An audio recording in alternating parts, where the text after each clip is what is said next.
వాక్యాన్ని చూసుకుంటే హోషేయ గ్రంథం 2వ అధ్యాయము 19-20 వచనాలు ఎవరైనా చదివి సహాయం చేయండి. రమణ మైక్ తీసుకుని. హోషేయ గ్రంథం.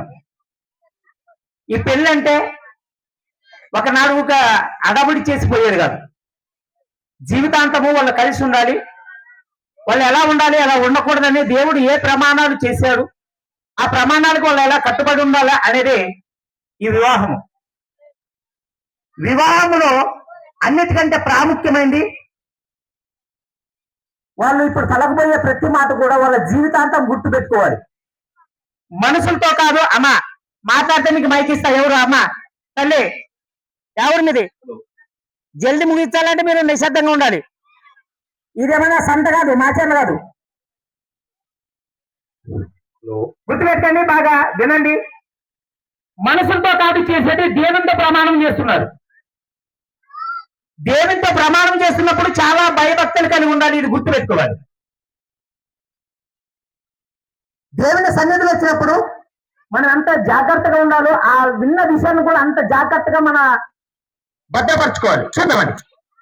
హోషేయ గ్రంథము 2వ అధ్యాయము 18-19 వచనాలు. హలో అన్న చదవండి. ఆ దినమున నేను నా జనుల పక్షముగా భూ జంతువులతోనూ ఆకాశ పక్షులతోనూ నేలను ప్రాకు జంతువులతోనూ నిబంధన చేయుదును. పెళ్ళును ఖడ్గమును యుద్ధమును దేశంలో ఉండకుండా మాన్పించి వారిని నిర్భయముగా నివసింపజేయుదును. నీవు నిత్యము నాకుండునట్లు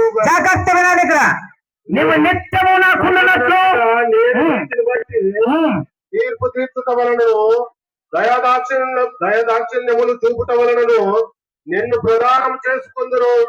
నీవు యెహోవాను ఎరుగునట్లు నేను నమ్మకమును బట్టి నిన్ను ప్రదానం చేసుకుందును. చూసారా, ఈయన అంటున్నాడు నిత్యము అంటే వాళ్ళ జీవిత కాలము కలిసి ఉన్నంత వరకు ఒకరికొకరు ప్రమాణాలు చేసుకోవాలి. ఎందుకంటే నీతిని బట్టి ఒకరికొకరు నమ్మకమును బట్టి. ఈ నమ్మకము ఎప్పుడైతే పోతుందో, నీతి ఎప్పుడైతే పోతుందో అప్పుడే గొడవలనే స్టార్ట్ అవుతుంది. అందుకే అలా ఉండకున్నట్లు ఎలాంటి సమస్య వచ్చినా ఎలాంటి ఇబ్బంది వచ్చినా ఒకరికొకరు అర్థం చేసుకొని వాళ్ళకి వాళ్ళే మాట్లాడుకొని ఏం చేయాలి, వాటిని సాల్వ్ చేసుకొని జీవితాంతం కలిసి ఉండడానికి ప్రయాసపడాలి.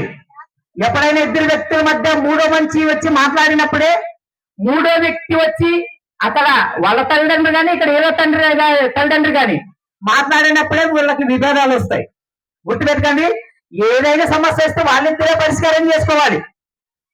అంతేకాని మూడో వ్యక్తి మా అమ్మ చెప్పింది, మా నాన్న చెప్పాడు, మా అన్న చెప్పాడు, ఇవన్నీ మధ్య వస్తే ఏమవుతాడంటే గొడవలు స్టార్ట్ అవుతాయి. అలా వండుకున్నట్లు అంటున్నాడు నిత్యము నాకుండానట్లు. ఎందుకు? నమ్మకమును బట్టి, ప్రేమను బట్టి నిన్ను నేను ప్రదానము చేసుకుంటున్నా. అంటే నా దానిగా ఎప్పుడు జీవితకాలం వరకు భర్త మాటికి భార్య లోబడి ఉండాలి. భర్త మాటికి భార్య విధేయత చూపించాలి.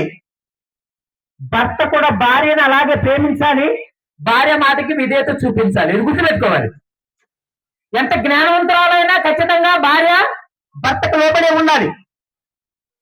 మీరు చూడండి, సమాజంలో భర్త లేని వారికి ఎంత మర్యాద ఉంటుందో భర్త పక్కన ఉన్న వారికి ఎంత మర్యాద ఉంటుందో.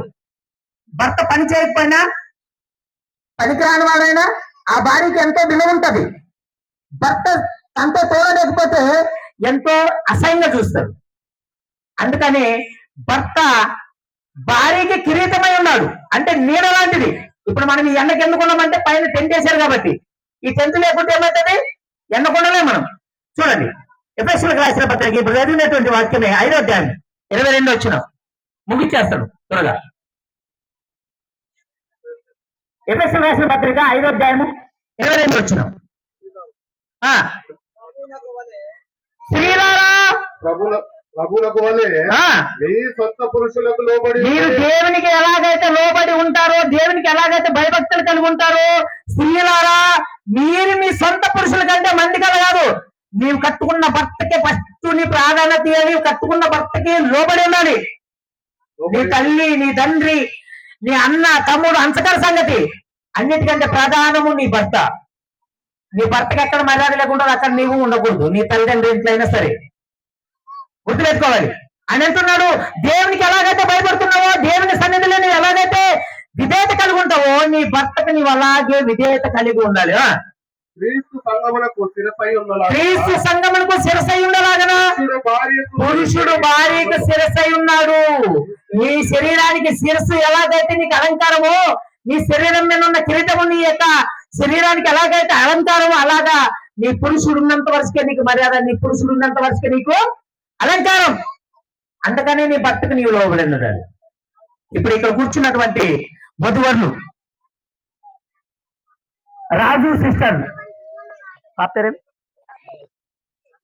సందమ్మ, గుర్తుపెట్టండి, వాళ్ళ జీవితకాలం మట్టుకు ఎలాంటి సమస్య వచ్చినా వాళ్ళిద్దరే దాన్ని పరిష్కారం చేసుకోవాలి. ఆ తర్వాతే తల్లిదండ్రుల్ని దండలు తీసుకురావాలి. వాళ్ళు లేదు ఈ పట్టింపులు పంతాలకు పోయారనుకోండి, వాళ్ళిద్దరి మధ్యన విభేదాలు వస్తాయి. ఎందుకు వస్తాయంటే వాళ్ళు ఒకరినొకరు అర్థం చేసుకోవాలి. వాళ్ళు అర్థం చేసుకున్నప్పుడే ఆ జీవితం ఇంకా సాఫీగా సాగుతుంది. అందుకని అంటున్నాడు, మీరు దేవునికి ఎలా భయపడతారో నీ భర్తకు ఎలాగే లేవబడాలి. ఇంకొక మాట చూడండి, ముగిచేద్దాం. కింద చదవండి.